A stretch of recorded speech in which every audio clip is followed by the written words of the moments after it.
Hi everyone, my name is Anmol Gupta. I am a biology educator. Today we start a chapter Cell, the Unit of Life, NCRT, line by line PYQ series. So let me start the chapter. First of all, we will discuss some points. Just 1 minute.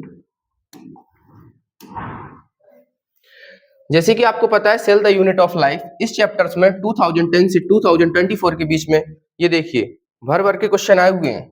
Just one, ये देखिए आप 2010 से 2024 के बीच में जो number of questions है वो देखिए 2012 में आया, 2014 में आया, 2010 2015 में 2 क्वेश्चन, 18 में 2 क्वेश्चन, 19 में 21 में आपके 2 क्वेश्चंस, 22 में ये सारे आप देख लेंगे। देखिए कितने क्वेश्चंस आए, 71 टोटल 71 क्वेश्चंस यहाँ पर प्रीवियस ईयर में पूछे जा चुके हैं। तो हम एनसीईआरटी की आप ये देखिए, हम एनसीईआरटी की लाइन बाय लाइन उठाएंगे और आपको जो क्वेश्चंस नीट में आए हैं वो डायरेक्टली आपको लाइंस याद करा देंगे। तो आपको ध्यान रखना है, ये देखिए रीनीट 2024 में पूछा गया है, यहाँ से रीनीट यहाँ पर नीट 2019 में, नीट 2012 में, नीट 2024 में और यहाँ से 2004। इस तरीके से मैं आपको पूरा चैप्टर यहाँ पर समराइज फॉर्म में करा दूंगा। आपको ध्यान रखना है, जो मैं आपको पॉइंट्स बताऊं वो सारे पॉइंट्स आपको ध्यान रखने हैं, क्योंकि वो डायरेक्टली आपके नीट में वही पॉइंट रिपीट होंगे, क्योंकि चैप्टर्स तो वही है, पॉइंट्स तो वही रहेंगे, बस उनका मेथड चेंज हो जाएगा उनको पूछने का। तो आइए लेट्स स्टार्ट करते हैं हम अपना चैप्टर। तो हमारा जो cell the unit of life है,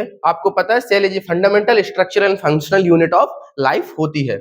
इसके बाद देखते हैं ऑफ ऑल लिविंग ऑर्गेनिज्म, ये आपको पता है cell is a structural fundamental and functional unit of all living organism. तो लेट्स आइए हम सेकंड देखते हैं पॉइंट। तो ऑर्गेनिज्म कंपोज्ड ऑफ, जो ऑर्गेनिज्म कंपोज्ड होते हैं या तो सिंगल सेल होते हैं या मेनी सेल से फॉर्म होते हैं। जो सिंगल सेल ऑर्गेनिज्म होते हैं उन्हें हम यूनिसेलुलर ऑर्गेनिज्म बोलते हैं, एंड जो बहुत सारी सेल से मिलकर बनते हैं उन्हें हम मल्टीसेलुलर ऑर्गेनिज्म बोलते हैं। तो आप इस चीज का ध्यान रखिए, मेनी सेल जैसे मल्टीसेलुलर ह्यूमंस वगैरह आ गए, सिंगल सेल्स में आपके जैसे कुछ प्रोटोजोआ बैक्टीरिया वगैरह सिंगल सेल से फॉर्म होते हैं। तो आप इस चीज का ध्यान रखेंगे। Unicellular organism are capable of, unicellular जो ऑर्गेनिज्म होते हैं वो कैपेबल होते हैं किन किन चीजों के लिए, आप देख लीजिए कि यूनिसेलुलर ऑर्गेनिज्म है तो इसका मतलब ये नहीं है कि वो अपनी लाइफ में वो सारी चीजें नहीं कर सकते, वो एक सिंगल सेल से ही पूरी लाइफ में जितनी भी आपकी फंक्शनल एक्टिविटी होती है वो कंप्लीट कर लेते हैं। तो आइए सबसे पहले देखते हैं आपका इंडिपेंडेंट एग्जिस्टेंस, वो खुद अपने तरीके से जी लेते हैं। एसेंशियल फंक्शन ऑफ लाइफ, जितनी लाइफ के जितने भी फंक्शंस होते हैं वो सब यूनिसेलुलर ऑर्गेनिज्म अपने द्वारा कर लेते हैं। इसके बाद आइए यहाँ पर देखते हैं all scientist of this chapter. तो जैसे कि आपको पता है कि यहाँ पर ये देखिए मैंने समराइज फॉर्म में सारे साइंटिस्ट के बारे में आपको बता दिया। ये देखिए रीनीट 2024, रीनीट 2004 में 24 में आपसे डायरेक्टली क्वेश्चन पूछा गया है। तो इन पॉइंटों को आप ध्यान रखेंगे साइंटिस्ट के बारे में। यहाँ पर जितने भी साइंटिस्ट हैं इस पूरे चैप्टर वो आपको इस समराइज फॉर्म में मिल जाएंगे। रॉबर्ट हुक, जो रॉबर्ट हुक थे उन्होंने डिस्कवर्ड फर्स्ट सेल, इन्होंने फर्स्ट सेल डिस्कवर्ड की थी जो डेड फॉर्म में, कहाँ पर की थी, कॉर्क में की थी आपके, इस चीज का आपको ध्यान रखने। इसके बाद आते हैं आपके एंटोन वॉन लीवोनोक। एंटोन वॉन जो लीवोनोक होते हैं ये फर्स्ट लाइफ सेल्स, यहाँ पर इन्होंने फर्स्ट लाइफ सेल्स को देखा था। इसके बाद होते हैं आपके रॉबर्ट ब्राउन। रॉबर्ट ब्राउन ने क्या किया था, डिस्कवर्ड न्यूक्लियस, इन्होंने 1831 में न्यूक्लियस डिस्कवर्ड किया था। आपको ध्यान रखने कौन थे आपके, रॉबर्ट ब्राउन, इस चीज को आपको ध्यान रखना है। इसके बाद आपके थे फ्लेमिंग। फ्लेमिंग ने क्या किया था, giving the term name chromatin, इन्होंने क्रोमेटिन के बारे में बताया था, जो कि क्रोमेटिन फाइबर्स जो प्रेजेंट होती हैं आपके क्रोमोसोम में, उस चीज के इन्होंने बताया था। इसके बाद आपके आते हैं सेल थ्योरी। जो सेल थ्योरी होती है वो किसने दी थी आपकी, ये देखिए मैथ्यू स्केलेटन एंड सॉन ने दी थी। स्केलेटन और सॉन से आपको ये चीजें ध्यान रखनी है कि इन्होंने सबसे पहले जो फर्स्ट सेल थ्योरी दी थी वो स्केलेटन एंड सॉन ने दी थी। जो स्केलेटन थे वो आपके बॉटनिस्ट थे, जर्मन बॉटनिस्ट थे, जबकि सॉन जो थे वो आपके कौन थे, ब्रिटिश जोलॉजिस्ट थे। आपको दोनों पॉइंट्स याद रखने हैं। इसको भी आपको याद रखना कि जो स्केलेटन थे वो एक जर्मन बॉटनिस्ट थे, जबकि जो सॉन थे वो आपके जोलॉजिस्ट थे। इसको ध्यान रखना है। इसके बाद डेट ध्यान रखनी है, 1838 में, इन्होंने 1839 में बताया था। इस पॉइंट को आपको ध्यान रखना है।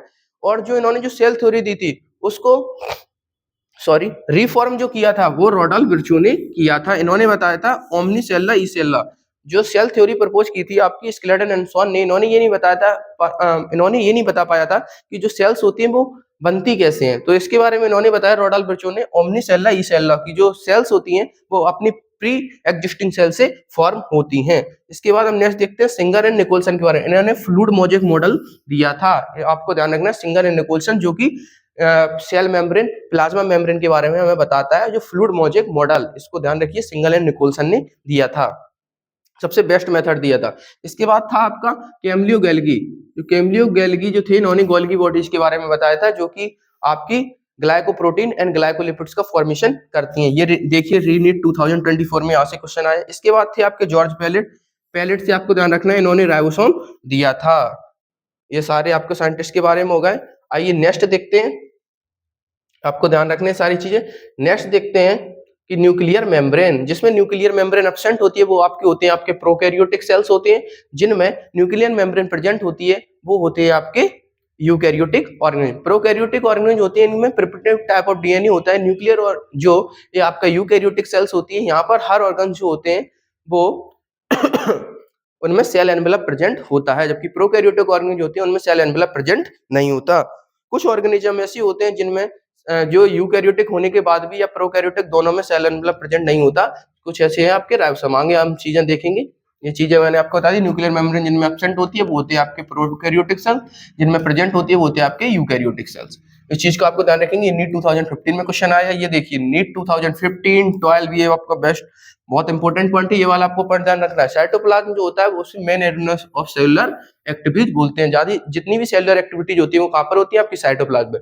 नेक्स्ट पॉइंट देखते हैं कि membrane bound organelles, membrane bound organelles present in eukaryotes. आपको पता है कि मेम्ब्रेन बाउंड ऑर्गेनेल्स यूकैरियोट्स में प्रेजेंट होंगे, क्योंकि ये प्रिमिटिव टाइप ऑफ डीएनए तो है नहीं। यहाँ पर सारे ऑर्गेनेल्स क्या होंगे, वेल डेवलप्ड होंगे एंड इनके पास मेम्ब्रेन बाउंड ऑर्गेनेल्स प्रेजेंट होता है। इसके बाद देखते हैं but non membrane bound organelles present in, but ये देखो जो मैंने पॉइंट अभी आपको बताया कि non membrane bound organelles present in both prokaryotes and eukaryotes, दोनों में प्रेजेंट हो सकता है, वो है आपका राइबोसोम। ये वाला पॉइंट बहुत इंपॉर्टेंट है, आपको ध्यान रखना है। एनसी2 ये देखिए 2015 2012 में ये क्वेश्चन आ चुका है, नीट 2015 एंड 2012 में ये क्वेश्चन आ चुका है। इसके बाद देखते हैं सिंगल मेम्ब्रेन बाउंड ऑर्गेनेल, कितने ऑर्गेनेल्स ऐसे हैं हमारी यूकैरियोटिक सेल में जो कि आपकी सिंगल मेम्ब्रेन बाउंड है, आपको अच्छे से ध्यान रखना है कौन कौन से हैं। सबसे पहला आपका वैक्यूल, ये वैक्यूल जो प्रेजेंट होता है वो किस में होता है, ये आप मुझे कमेंट में बताएंगे कि प्लांट्स में होता है या एनिमल्स में होता है, ठीक है। इसके बाद आते हैं आपके लाइसोसोम, लाइसोसोम भी सिंगल मेम्ब्रेन बाउंड है, गोल्गी अपैरेटस भी है और एंडोप्लाज्मिक रेटिकुलम जिसे ईआरबी बोलते हैं। नेक्स्ट इसके बाद देखते हैं डबल मेम्ब्रेन बॉन्ड स्ट्रक्चर कौन कौन से होते हैं। डबल मेम्ब्रेन बॉन्ड ऑर्गेनेल कौन कौन से होते हैं, वो है आपके nucleus double membrane bond structure होता है, माइटोकॉन्ड्रिया पर डबल मेम्ब्रेन बॉन्ड स्ट्रक्चर होता है, क्लोरोप्लास्ट में आपका डबल मेम्ब्रेन बॉन्ड स्ट्रक्चर होता है। इस चीज का भी आप ध्यान रखेंगे, नीट 2024 में क्वेश्चन पूछा गया है। इसके बाद कुछ होते हैं जो नॉन मेम्ब्रेन बॉन्ड स्ट्रक्चर होते हैं, तो वो कौन कौन से होते हैं नॉन मेम्ब्रेन बॉन्ड स्ट्रक्चर, आप याद रखेंगे। वो होते हैं आपके न्यूक्लियस, वो होते हैं आपके न्यूक्लियोलस, न्यूक्लियोलस होता है। न्यूक्लियस जो होता है वो डबल मेम्ब्रेन बॉन्ड स्ट्रक्चर होता है, यहाँ पर होता है न्यूक्लियोलस। ये देखिए न्यूक्लियोलस होता है आपका न्यूक्लियोस। इसके बाद होता है आपका क्रोमेटिन एंड इसके बाद होता है आपका राइबोसोम, सीलिया, फ्लैजेला, सेंट्रियोल। ये आपको ध्यान रखना है, ribosome, cilia and flagella and आपका सेंट्रोसोम, सेंट्रियोल भी होता है। ये आपको सारे पॉइंट ध्यान रखने हैं, ये होते हैं आपके नॉन मेम्ब्रेन बाउंड स्ट्रक्चर। आपसे पूछ लिया बताइए कि सिंगल मेम्ब्रेन बॉन्ड स्ट्रक्चर, तो आपको ध्यान रखना है यहाँ पर वैक्यूल है, लाइसोसोम है, एंडोप्लाज्मिक रेटिकुलम है, गोल्गी बॉडी है, सारे जो होते हैं सिंगल मेम्ब्रेन बॉन्ड स्ट्रक्चर होते हैं। नेक्स्ट देखते हैं जो स्मॉलेस्ट सेल, सबसे छोटी सेल जो होती है वो होती है आपकी माइकोप्लाज्मा। लार्जेस्ट सेल जो होती है वो होती है आपकी ओस्ट्रोजिट। लॉन्गेस्ट सेल होती है आपकी नर्व सेल।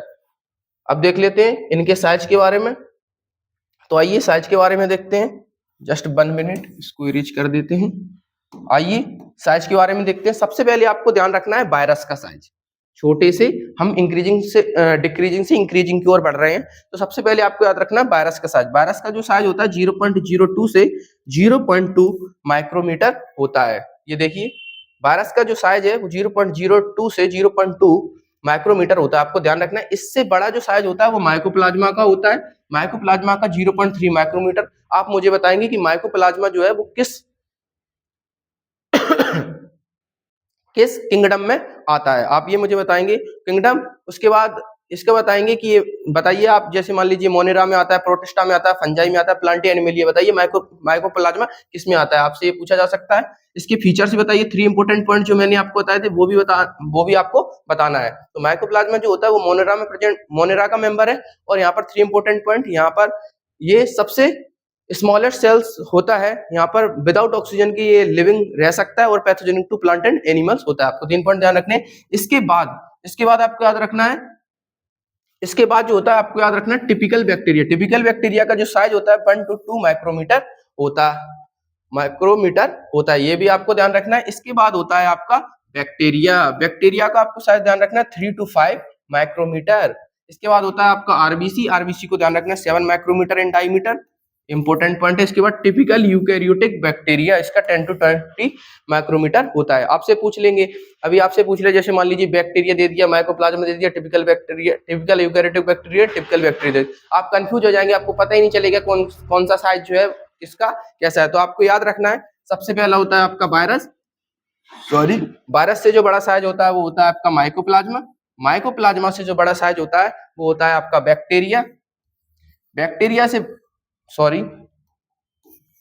माइकोप्लाज्मा से जो बड़ा साइज होता है वो होता है आपका टिपिकल बैक्टीरिया का, टीबी से याद रखेंगे। इसके बाद होता है आपका बैक्टीरिया का, ये आप ध्यान रखेंगे। इसके बाद होता है आपका आरबीसी का, एंड इसकी नेक्स्ट जो होता है वो होता है आपका ये होता है टिपिकल यूकैरियोटिक सेल्स। इस पॉइंट को आप ध्यान रखेंगे, इससे आपको सारी चीजें क्लियर हो जाएंगी अगर आपसे क्वेश्चन पूछेंगे, और अगर वैल्यू पूछे तो आपको ध्यान रखना है। इसके बाद आइए नेक्स्ट जो हमारा पॉइंट है वो हम देख लेते हैं। जैसे प्रोकैरियोटिक सेल्स है, प्रोकैरियोटिक सेल्स के बारे में हम पढ़ेंगे। तो प्रोकैरियोटिक सेल्स मतलब प्रिमिटिव टाइप ऑफ डीएनए यहाँ पर प्रेजेंट होता है। सेल मेम्ब्रेन जो ऑर्गेनेल्स होते हैं वो आपके कवर्ड नहीं होते हैं, तो इस चीज का आपको ध्यान रखना है। इसको 3 पार्ट में डिवाइड किया है। प्रोकैरियोटिक जो सेल्स होती है, यहाँ पर जो सेल एनवेलप के बारे में हम देखते हैं, फिर देखेंगे राइबोसोम, यहाँ पर 70s राइबोसोम्स होता है।